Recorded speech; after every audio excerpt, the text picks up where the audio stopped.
మా latest videos కోసం మా ఈ తెలుగు న్యూస్ ఛానల్ సబ్స్క్రైబ్ చేసి గంట సింబల్ యాక్టివేట్ చేసుకోండి. రేపే కోజాగరి పౌర్ణమి. లక్ష్మీదేవి మీ ఇంటికి వచ్చే రోజు. ఈరోజు లక్ష్మీదేవి ప్రతి ఒక్కరి ఇంటికి వస్తుందని శాస్త్రాలు చెప్తూ ఉన్నాయి. ఇంతటి పవిత్రమైన రోజున ఉదయం మరియు సాయంత్రం స్నానం చేసే నీటిలో ఈ ఒక్కటే వేసుకుని చేస్తే చాలు, 1 గంటలో కష్టాలు, దరిద్రాలు, బాధలు అన్నీ ఆ నీటితోనే కొట్టుకుపోతాయి. మీ జీవితం మారిపోతుంది. నోట్ల కట్టలు వచ్చి పడతాయి. జన్మల పాపాలు పోతాయి. కోటి జన్మల పుణ్యం వస్తుంది. అదృష్టం మిమ్మల్ని వరిస్తుంది. లక్ష్మీదేవి అనుగ్రహం కలుగుతుంది. ఈరోజు ఇలా స్నానం చేయటం వలన మీ ఒంట్లోని నెగిటివ్ ఎనర్జీ, రోగాలు పోతాయి. మీ శరీరానికి నూతన ఉత్తేజం వస్తుంది. నూతన ఉల్లాసం వస్తుంది. ఇక మీరు పట్టిందల్లా బంగారం అవుతుంది. ఏ పని చేసినా ఆ పనిలో విజయాన్ని పొందగలుగుతారు. అంతా టాలెంట్ వస్తుంది. మీకంతా మంచిగా జరుగుతుంది. మరి పౌర్ణమి రోజు నీటిలో ఏం వేసుకుని స్నానం చేయాలి అనే విషయాన్ని ఇప్పుడు మనం ఈ వీడియోలో వివరంగా తెలుసుకుందాము. ఫస్ట్ అయితే ఈ వీడియోకి ఒక లైక్ కొట్టి అలాగే మా ఛానల్ని కూడా సబ్స్క్రైబ్ చేసుకుని మాకు సపోర్ట్ చేయండి. ఎందుకంటే మీ సపోర్ట్ మాకు చాలా అవసరం. ఎంతో పవిత్రమైన ఈ కోజాగరి పౌర్ణమి రోజున ఒక ప్రత్యేకమైన చెట్టును తాకితే చాలు, మీ జాతకం మారిపోతుందని శాస్త్రాలు చెప్తూ ఉన్నాయి. ఎంతో పవిత్రమైన ఈ ఆశ్వీజయుజ పౌర్ణమి రోజు మీరు మామిడి చెట్టును తాకటం వలన తిరుగులేని రాజయోగం పడుతుంది. మామిడి చెట్టు కూడా ఒక దేవతా వృక్షమే. రామాయణము, మహాభారతము, ఇతర పురాణాలలో దీని ప్రస్తావన ఉంది. మామిడి పండును ప్రేమకు, సంతాన సాఫల్యతకు చిహ్నంగా భావిస్తారు.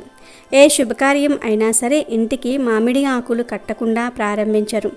మామిడి ఆకులకు నెగిటివ్ ఎనర్జీని లాక్కునే గుణం ఉంది. మామిడి చెట్టును వేదాలలో స్వర్గపు స్థలం అని సంబోధిస్తారు. భాగవతంలో మందర పర్వతం మీద మామిడి చెట్లు ఉన్నాయని చెప్పబడింది. శివుడు ఒకసారి కోపానికి గురి అయి పార్వతీదేవిని శపించగా పార్వతీదేవి భూలోకానికి వచ్చి ఒక మామిడి చెట్టు కింద మట్టితో శివలింగాన్ని చేసి పూజించినట్లుగా పురాణాలు చెప్తూ ఉన్నాయి. కాబట్టి మామిడి చెట్టు పరమ పవిత్రమైన వృక్షం. ఈ పౌర్ణమి రోజున మామిడి చెట్టులోని ధాతువులు యాక్టివేట్ అవుతాయి. కనుక ఈరోజు మామిడి చెట్టును తాకితే చాలు, మీ కష్టాలు, సమస్యలు పోతాయి. మీ ఇంట్లోని నెగిటివ్ ఎనర్జీని, రోగాలను ఆ చెట్టు లాగేసుకుంటూ ఉంటుంది. ఈరోజు మీకు ఎక్కడ మామిడి చెట్టు కనిపించినా లేదా మీరే మామిడి చెట్టు దగ్గరకు వెళ్ళి చెంబుడు నీళ్లు ఆ చెట్టుకు సమర్పించండి. తర్వాత మామిడి చెట్టుకు నమస్కారం చేసుకుని 11 సార్లు ఆ చెట్టును తాకండి. ఇలా తాకిన తర్వాత ఆ మామిడి చెట్టు కింద 2 నిమిషాలు కూర్చొని ఇంటికి వెళ్ళండి. ఇదంతా చేయకపోయినా ఈ అద్భుతమైన రోజున ఎవరైతే మామిడి చెట్టును తాకుతారో వారి ఒంట్లోని రోగాలు, చెడు, నెగిటివ్ ఎనర్జీ అంతా పోతుంది. మామిడి చెట్టులోని పాజిటివ్ ఎనర్జీ మీ ఒంట్లోనికి ప్రవేశించి మీ దశ మారిపోతుంది. సకల దేవతల అనుగ్రహం లభిస్తుంది. మీ జాతక దోషాలు కూడా పోతాయి. మహారాజయోగం పడుతుంది. ఇలా ఈరోజు ఈ చెట్టును తాకితే కష్టాలు, బాధలు పోయి తరతరాలకు తరగని ఐశ్వర్యం వస్తుంది. కనుక అందరూ కూడా ఈ పౌర్ణమి రోజు మామిడి చెట్టును తాకి కష్టాలన్నిటినీ కూడా తొలగించుకుని సకల సంపదలను పొంది సంతోషంగా జీవించండి. ఎంతో పవిత్రమైన ఈ కోజాగరి పౌర్ణమి రోజున ప్రత్యేకంగా 2 వస్తువులను ఇంటికి తెచ్చుకుంటే లక్ష్మీదేవి అనుగ్రహంతో కోట్లు సంపాదించే యోగాలు వస్తాయని శాస్త్రాలు చెప్తూ ఉన్నాయి. మరి ఆ వస్తువులలో మొదటి వస్తువు ఏమిటి అంటే మినుములు. అవును, ఈ పౌర్ణమి రోజున మినప గుళ్ళు కొన్ని తెచ్చుకుంటే చాలా మంచి జరుగుతుంది. మినప గుళ్ళు అనే కాదు, ఈరోజు మినుములను కొని తెచ్చుకున్న లక్ష్మీదేవి అనుగ్రహం కలుగుతుంది. ధనం మీ వైపు అట్రాక్ట్ అవుతుంది. అష్టైశ్వర్యాలు సిద్ధిస్తాయి. కోటి రూపాయలు సంపాదించే యోగాలు వస్తాయి. మినుముల గురించి అందరికీ తెలుసు. మినుములు మనం ఆహారంగా తినడానికి వాడుతూ ఉంటాము. మీ ఇంట్లో ఆల్రెడీ మినుములు ఉన్నా పర్లేదు, ఈ పౌర్ణమి రోజున కనీసం 1/4 కేజీ మినుములను అయినా సరే కొని తెచ్చుకోండి. ఇలా 1/4 కేజీ, 1/2 కేజీ, కేజీ, 2 కేజీలు, 5 కేజీలు, 10 కేజీలు, 100 కేజీలు, ఇలా మీ అవసరాన్ని బట్టి ఈ పౌర్ణమి రోజు ఎంతో కొంత మినుములను కొని ఇంటికి తెచ్చుకోవటం వలన మీకు శుభం చేకూరుతుంది. శుభకార్యాలు జరుగుతాయి. తరతరాల వరకు తరగని సంపద మీ ఇంటికి వస్తుంది. ఆరోగ్యము, ఐశ్వర్యము అన్నీ కలిసి వస్తాయి. కనుక పౌర్ణమి రోజు ఖచ్చితంగా మినుములను కొని ఇంటికి తెచ్చుకోండి. శుభ ఫలితాలను పొందండి. ఇలా తెచ్చుకున్న మినుములను వంటల్లో వాడుకోండి. ఈ పౌర్ణమి రోజు కొని ఇంటికి తెచ్చుకోవాల్సిన 2వ వస్తువు ఏమిటి అంటే బెల్లం. బెల్లం ఎప్పుడూ ధనాన్ని సూచిస్తుంది. ధన ద్వారాలను తెరుచుకునేలాగా చేస్తుంది. అమ్మవారికి బెల్లం అంటే ఎంతో ఇష్టం కనుక ఈరోజు బెల్లాన్ని ఇంటికి తెచ్చుకుంటే అష్టైశ్వర్యాలు కలుగుతాయి, భోగభాగ్యాలతో తులతూగుతారు. కాబట్టి బెల్లాన్ని ఇంటికి తెచ్చుకోండి. 20 రూపాయలు పెడితే బెల్లం కుంది వచ్చేస్తుంది. ఆ బెల్లం కుందిని కొని ఇంటికి తెచ్చుకుంటే చాలు, మీ జీవితం మారిపోతుంది. బెల్లంలాగా మీ జీవితం కూడా మధురంగా మారుతుంది. లక్ష్మీదేవి అనుగ్రహం లభిస్తుంది. లక్ష్మీదేవియే మీకు కావలసినంత ధనాన్ని ఇస్తుంది. కనక వర్షం కురిపిస్తుంది. తిరగలేని రాజయోగం పడుతుంది. 1 కోటి రూపాయలు సంపాదించుకునే స్థాయికి వస్తాం. కాబట్టి అందరూ ఈ ఆశ్వీజ పౌర్ణమి రోజు తప్పకుండా బెల్లాన్ని ఇంటికి తెచ్చుకోండి. ఆ బెల్లాన్ని వంటగదిలో ఉంచి వంటలకు వాడుకోవచ్చు, లేదా భగవంతుడికి సమర్పించే ప్రసాదాలకు వాడుకోవచ్చు. ఏ విధంగా వాడుకున్నా మీకు శుభమే జరుగుతుంది. కనుక వీలైన వారు ఈ పౌర్ణమి రోజు మినుములను, బెల్లము ఈ రెండింటిని కొని ఇంటికి తెచ్చుకోండి. లేదంటే ఈ రెండిటిల్లో కనీసం ఏదో ఒక వస్తువును అయినా సరే ఇంటికి తెచ్చుకోండి. అలా తెచ్చుకోవటం వలన లక్ష్మీదేవి మీ ఇంటికి వస్తుంది. 1 కోటి రూపాయలు సంపాదించుకునే టాలెంట్ను మీకు ఇస్తుంది. అష్టైశ్వర్యాలు సిద్ధిస్తాయి. కనుక పౌర్ణమి రోజు ఈ 2 వస్తువులను కానీ ఈ 2 వస్తువులలో ఏదో ఒక వస్తువును కొని తెచ్చుకొని మీరు కూడా శుభ ఫలితాలను పొంది సంతోషంగా జీవించండి. ఈ పౌర్ణమి రోజు పొరపాటున కూడా కొన్ని తప్పులు చేయకూడదు అని శాస్త్రం చెప్తుంది. ఈరోజు పొరపాటున కూడా మద్యపానాన్ని, మాంసాహారాన్ని తీసుకోకూడదు. ఇలా చేస్తే ఫ్యూచర్లో అనేక ఇబ్బందులు వస్తాయి. ఈ పౌర్ణమి నాడు జీవిత భాగస్వామితో గొడవలు పడకూడదు. ఈరోజు జీవిత భాగస్వామితో గొడవలు పడితే మీకు అనర్థాలు జరిగే అవకాశం ఉంది. ఈ పౌర్ణమి రోజున నల్లని దుస్తులు ధరించటం అశుభం. పిల్లలు, పెద్దలు, ఆడవారు, మగవారు ఎవరూ కూడా ఈరోజు నల్ల రంగు దుస్తులు ధరించకూడదు. పౌర్ణమి నాడు పొరపాటున కూడా పెద్దలను, తల్లిదండ్రులను అవమానించవద్దు. ఏ స్త్రీతోనూ అనుచితంగా ప్రవర్తించవద్దు. ఇలా చేయటం వల్ల పితృదోషం వస్తుందని పెద్దలు చెప్తూ ఉన్నారు. అలాగే ఈరోజు నూనె కొనకూడదు. వంట నూనె, కొబ్బరి నూనె ఇలా ఏ నూనెను కొనరాదు. కాదని కొంటే కష్టాల పాలవుతారు. అదేవిధంగా ఈరోజు సాయంత్రం సమయంలో ఒక నిమ్మకాయను తీసుకుని 2 ముక్కలుగా కోసి వాటిపై పసుపు, కుంకుమ వేసి గుమ్మానికి 2 వైపులా పెట్టాలి. ఇలా పెడితే ఇంటికి ఉన్నటువంటి దిష్టి దోషాలు అన్నీ కూడా తొలగిపోతాయి. ఇంట్లోకి సిరి సంపదలు వస్తాయి. ఇది ఎంతో శక్తివంతమైన పౌర్ణమి. ఎందుకంటే ఈరోజు లక్ష్మీదేవి భూమి మీదకి వస్తుంది. అయితే ఈ పౌర్ణమి రోజు ఇంటి గుమ్మానికి ఇది ఒక్కటి కడితే చాలు, సొంత ఇంటి కల నెరవేరిపోతుంది అని శాస్త్రాలు చెప్తూ ఉన్నాయి. చాలామందికి సొంత ఇల్లు కట్టుకోవాలి, లేదా కొనుక్కోవాలి, లేదా అపార్ట్మెంట్ కొనుక్కోవాలి అనే కోరిక ఉంటుంది. కానీ ఎంత కష్టపడినా ఆ కోరిక నెరవేరదు. ఇలా సొంత ఇంటి కల నెరవేర్చుకోవాలి అని ఆశపడేవారు ఖచ్చితంగా ఆశ్వీజ పౌర్ణమికి గుమ్మానికి ఈ ఒక్కటి కట్టి చూడండి. మళ్ళీ వచ్చే ఆశ్వీజ పౌర్ణమి కల్లా, అంటే మళ్ళీ వచ్చే సంవత్సరానికల్లా ఖచ్చితంగా సొంత ఇంటి కల నెరవేరిపోతుంది. మరి అసలు ఆశ్వీజ పౌర్ణమి రోజు గుమ్మానికి ఏం కడితే సొంత ఇంటి కల నెరవేరుతుందో ఇప్పుడు మనం ఈ వీడియోలో తెలుసుకుందాము. చాలామంది సొంత ఇల్లు కట్టుకోవాలి లేదా కొనుక్కోవాలి అని ఆశపడుతూ ఉంటారు. మనకంటూ ఇల్లు ఉండాలని, అందులో పిల్లా పాపలతో చక్కగా 10 కాలాల పాటు ఆ ఇంట్లో ఉండాలని ప్రతి ఒక్కరికి కోరిక ఉంటుంది. కొంతమందికి సొంత ఇంటికల త్వరగా నెరవేరుతుంది. మరి కొంతమంది ఎంత ప్రయత్నించినా కూడా ఇల్లు కట్టుకోలేకపోతారు. ఎన్ని పరిహారాలు చేసినా ఆ పని జరగదు. ఎందుకంటే పూర్వజన్మలో చేసిన పాపకర్మల వలన అలా జరుగుతుంది. ఇలా సొంత ఇంటి కల తీరట్లేదు అని బాధపడేవారు ఆశ్వీజ పౌర్ణమి రోజు ఈ చిన్న పరిహారం చేసి చూడండి. ఖచ్చితంగా మీ కళ నెరవేరుతుంది. అసలు ఏం చేయాలి అంటే, పౌర్ణమికి ముందు రోజే ఒక పల్లెటూరికి వెళ్ళండి. పొలాలలో ఉండే పిచ్చుక గూడు ఒకటి సేకరించండి. ఈ పిచ్చుక గూడును వర్షాకాలం రాకముందు పిచ్చుకలు కట్టుకుంటూ ఉంటాయి. ఈ గూళ్ళల్లో గుడ్లు పెట్టి పిల్లలు పెద్దయిన తర్వాత పిచ్చుకలు గూటిని విడిచి వెళ్ళిపోతాయి. ఒకసారి వదిలిపెట్టిన గూటిని మళ్ళీ ఏ పక్షి ఉపయోగించదు. అలా పిచ్చుకలు వదిలేసిన గూటిని ఒకదానిని సేకరించండి. పక్షి లేదా పక్షి పిల్లలు ఉన్న గూళ్ళను మాత్రం అస్సలు కదపకండి. అలా చేస్తే పాపం కలుగుతుంది. ఇలా పక్షులు వదిలేసిన ఒక గూటిని సేకరించి పౌర్ణమికి ముందు రోజు సేకరించి ఉంచుకోండి. ఆ పక్షి గూడును ఇంటికి తీసుకువచ్చి పసుపు నీళ్లు చల్లండి. పౌర్ణమి రోజు అనగా ఆశ్వీజ పౌర్ణమి రోజు సాయంత్రం 6 నుండి 10 మధ్యలో ఈ గూటిని లక్ష్మీదేవి ఫోటో ముందు పెట్టి మీ సొంత ఇంటి కోరికను చెప్పుకోవాలి. అమ్మవారికి మనస్ఫూర్తిగా మీ కోరికను చెప్పుకోండి. అమ్మ, ఎలా అయినా సరే మా సొంత ఇంటి కల నెరవేరాలి. మేము ఎన్నో ఇబ్బందులు పడుతూ ఉన్నాము. సరిపడా డబ్బులు చేకూరి ఎలాంటి ఆటంకాలు లేకుండా మేము సొంత ఇంటిని కట్టుకోవాలి, లేదా కొనుక్కోవాలి, లేదా అపార్ట్మెంట్ కొనుక్కోవాలి అని దృఢంగా సంకల్పం చెప్పుకోండి. ఆ తర్వాత పిచ్చుక గుడికి దీపం ధూపం చూపించాలి. రాత్రి 10 తర్వాత ఈ గూటిని పూజ గదిలో నుండి తీసి ప్రస్తుతం మీరు ఉంటున్న ఇంటి మెయిన్ డోర్ ముందు వేలాడదీయండి.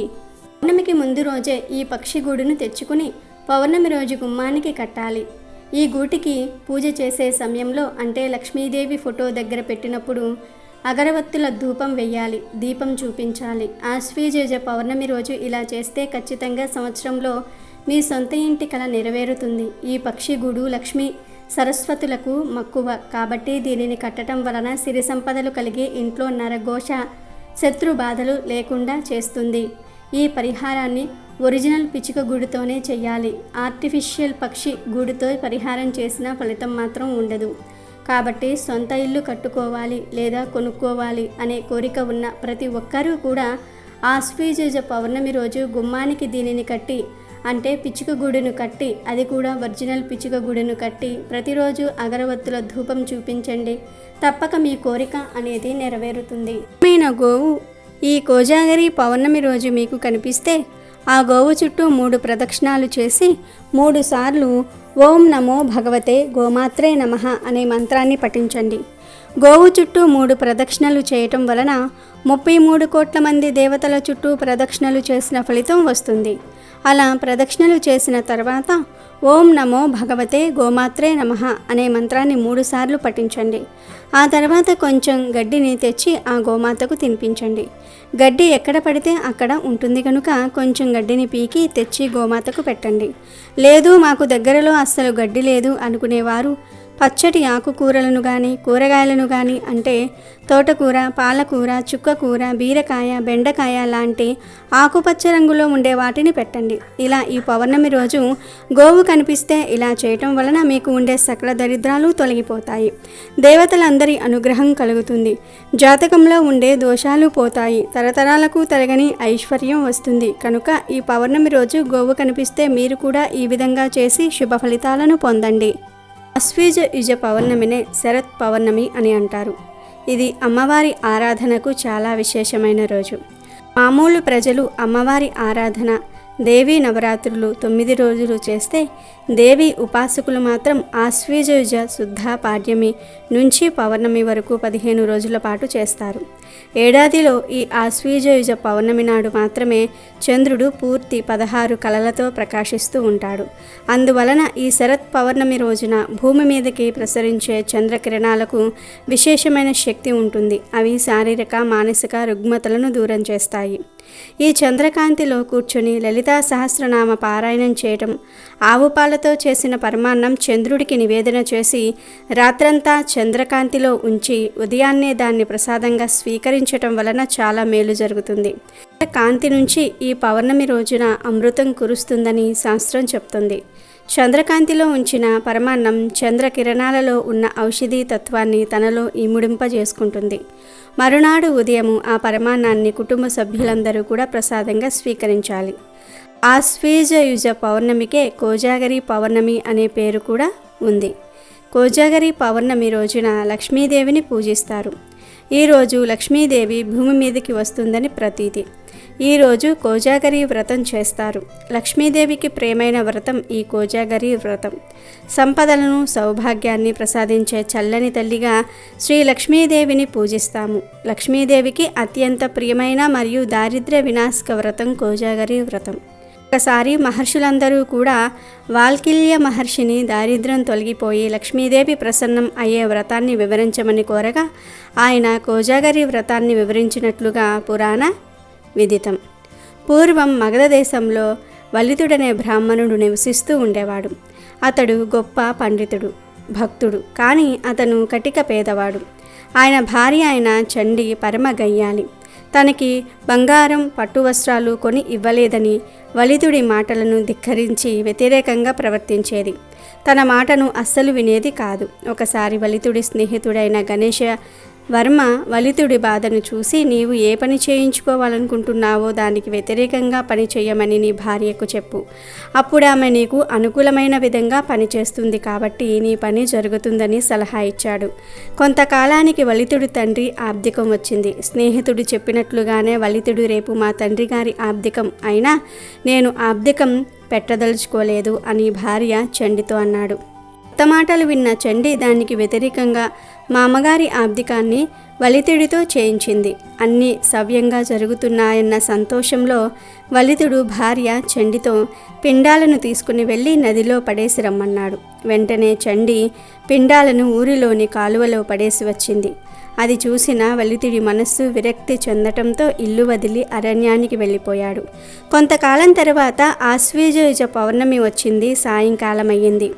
ముగ్గురు నాగకన్యలు వచ్చి నదిలో స్నానం చేసి లక్ష్మీదేవిని పూజించారు. పాచికలు ఆడడానికి సిద్ధమయ్యి నాలుగో మనిషి లేకపోవటంతో ఎవరైనా సరే ఉన్నారేమోనని చుట్టుప్రక్కల గాలించారు. వారికి వలితుడు కనిపించాడు. అప్పుడు ఆ నాగకన్యలు వలితుడిని పాచికలాడడానికి రమ్మని కోరారు. కానీ అది జూదం కాబట్టి తాను ఆడనని వారికి వివరించాడు వలితుడు.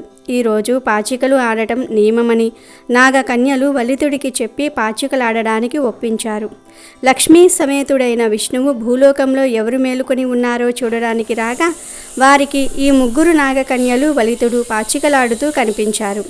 దీనికి సంతోషించిన లక్ష్మీదేవి వారికి సర్వసంపదలను ప్రసాదించింది అని వాలిఖ్యల మహర్షి వివరించారు. కాబట్టి ఆశ్వయుజ పౌర్ణమి రోజున లక్ష్మీదేవిని పూజించి ఆ రాత్రి జాగరణ చేస్తూ పాచికలాడే వారికి సర్వసంపదలు చేకూరతాయని పురాణాలు చెప్తూ ఉన్నాయి. ఈ పౌర్ణమి రోజు రాత్రి వేళల్లో లక్ష్మీదేవి ఆకాశ మార్గాన ప్రయాణిస్తూ తన వ్రతాన్ని ఆచరించిన భక్తులను అనుగ్రహిస్తూ వెళ్తుంది.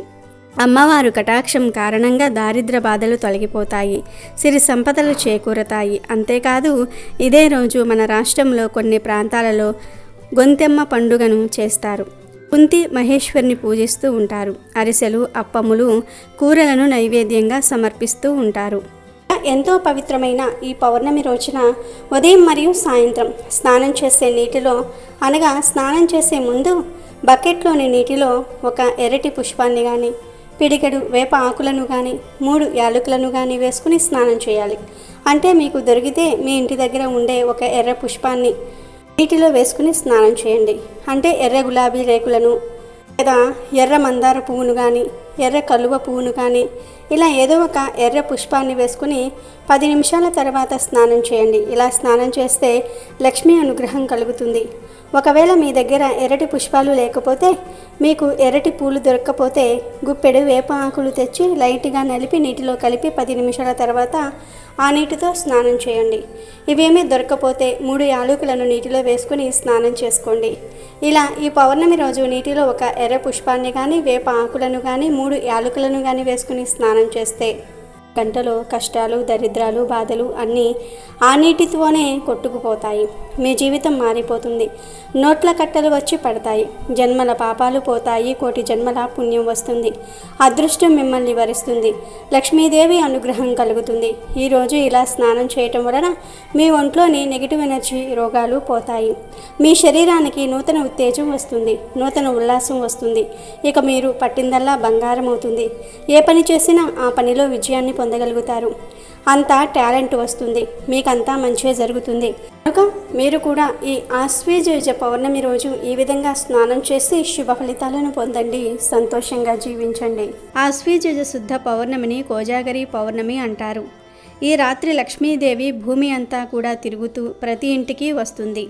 కాబట్టి ఈ రాత్రి ప్రతి ఒక్కరూ కూడా అర్ధరాత్రి వరకైనా సరే మేల్కొని అమ్మవారికి ఆహ్వానాన్ని పలుకుతూ దీపాలను వెలిగించుకోవాలి. ఎవరైతే మేల్కొని అమ్మవారిని ఆహ్వానించే విధంగా దీపాలను వెలిగిస్తారో వారికి లక్ష్మీదేవి యొక్క అనుగ్రహం కలుగుతుందని పెద్దలు అంటూ ఉన్నారు. ఎవరైతే దీపం పెట్టకుండా నిద్రపోతారో వారి ఇంటికి వెళ్లకుండా జారుకుంటుంది లక్ష్మీదేవి. ఆ ఇంట్లో దరిద్ర దేవత ఇక ప్రవేశించి తాండవం చేస్తుంది. లక్ష్మీదేవి స్వర్గం నుండి ఈ కోజాగరి పౌర్ణమి రోజు భూమి మీదకు వస్తుంది. భూమి మీద ప్రతి ఇంటికి కూడా సంచారం చేస్తూ ఉంటుంది. కాబట్టి ఈరోజు చక్కగా ఇంటిని శుభ్రంగా ఉంచుకోవాలి. తామరాకుపై దీపాలను ఉంచాలి. తామరాకు దొరకని వారు తమలపాకుపై కూడా దీపాలను వెలిగించుకోవచ్చు. పూజ గదిలో తులసి కోట వద్ద గుమ్మానికి 2 వైపులా, సింహద్వారానికి 2 వైపులా కూడా తామర ఆకు వేసి దానిపై దీపాలను వెలిగించుకోవాలి. పూజ గదిలో 5 ఒత్తులు వేసి ఆవు నెయ్యితో దీపం వెలిగించి లక్ష్మీదేవి పూజను నిర్వహించుకోవాలి. అదేవిధంగా సింహద్వారానికి పసుపు రాసి కుంకుమ బొట్లు పెట్టి 2 పసుపు రంగు పువ్వులను గుమ్మానికి అలంకరించుకోవాలి. అలంకరించుకునే దీపాలను కూడా వెలిగించాలి. పెరటి గుమ్మం వైపు తులసి కోట వద్ద కూడా దీపం వెలిగించి అమ్మవారికి బెల్లం అన్నం ప్రసాదంగా నివేదించాలి. ఇలా చేస్తే అమ్మవారు వారి ఇంట్లో తిష్ట వేసుకుని కూర్చుంటుంది. అష్టైశ్వర్యాలను భోగభాగ్యాలను కలగజేస్తుందని పురాణాలు చెప్తూ ఉన్నాయి. మరి విన్నారుగా, మీరు కూడా రేపు కోజాగరి పౌర్ణమి అంటే లక్ష్మీదేవి సంచారం చేసే రోజున లక్ష్మీదేవికి ఆహ్వానాన్ని పలుకుతూ దీపాలను వెలిగించండి. ఆమె అనుగ్రహాన్ని పొందండి. రావి చెట్టు మరియు వేప చెట్టు కలిసి ఉన్న చోట పౌర్ణమి రోజున ఆవు నెయ్యితో దీపారాధన చేయాలి. ఆ తరువాత 3 సార్లు ఆ చెట్టు చుట్టూ ప్రదక్షిణలు చేయండి. ప్రదక్షిణలు ముగిశాక ఒక చిన్న గిన్నెలో కొంచెం తేనె, పాలు కలిపి వాటిని ఆ చెట్టు మొదట్లో సమర్పించండి. అలా చేయటం ద్వారా మట్టి తడిగా అవుతుంది. తడిగా అయిన ఆ మట్టిని కొంచెం తీసుకొని మీ నుదుటిన బొట్టులాగా పెట్టుకోండి. ఆ తరువాత కొంచెం పసుపు, కుంకుమ సమర్పించి వాటిపై కొన్ని నీళ్ళని పోసి దానిని మీ ఎడమ అరచేతిలో కొంచెం రాసుకోండి. ఇలా చేసి మీ భర్త గురించి, మీ భర్త చేసే ప్రతి పనిలోనూ విజయం సాధించాలని సంకల్పం చేసుకోవాలి. ఇలా చేయటం వలన మీ భర్తకు అన్ని కార్యాలలో విజయం తథ్యం. అదేవిధంగా మీకు దగ్గరలో జమ్మి చెట్టు ఉంటే అక్కడకు వెళ్ళండి. వెళ్ళే ముందుగా ఒక చిన్న మంచినీళ్ళ బాటిల్లో బెల్లం వేసుకుని ఉంచండి. మట్టి ప్రమిద, నెయ్యి, తీపి పదార్థం, అరటి ఆకు, వత్తులు తీసుకుని వెళ్ళండి. పౌర్ణమి రోజున సూర్యోదయానికి ముందుగా అక్కడకు చేరుకుని ఆ బెల్లం కలిపిన నీళ్లను చెట్టు మొదట్లో పోసి దాని మీద అరటి ఆకు పెట్టి తీపి పదార్థాన్ని నైవేద్యంగా సమర్పించి ప్రక్కన మట్టి ప్రమిదను ఉంచి నెయ్యి పోసి ఆ ఒత్తులు పశ్చిమముఖంగా పెట్టి దీపాన్ని వెలిగించాలి. ఇలా చేసి మీ భర్త గురించి వేడుకుని వెనక్కి తిరిగి చూడకుండా మీ ఇంటికి వచ్చేయాలి. ఇలా చేయటం వలన మీ భర్తకు అంతా మంచి జరుగుతుంది. కావున మీరు కూడా ఈ పవిత్రమైన పౌర్ణమి రోజున ఇప్పుడు మనం చెప్పుకున్న పరిహారాలను పాటించటం వలన మీ భర్తకు ఆరోగ్య ప్రాప్తి, ధనప్రాప్తి, వాహన యోగం అన్నింటా విజయాలు కలుగుతాయి. అమెజాన్లో బెస్ట్ డిస్కౌంట్స్ కోసం వీడియో డిస్క్రిప్షన్లో లింకు ఉంది, చూడండి. అలాగే మా టెలిగ్రామ్ ఛానల్ సబ్స్క్రైబ్ చేసుకోండి.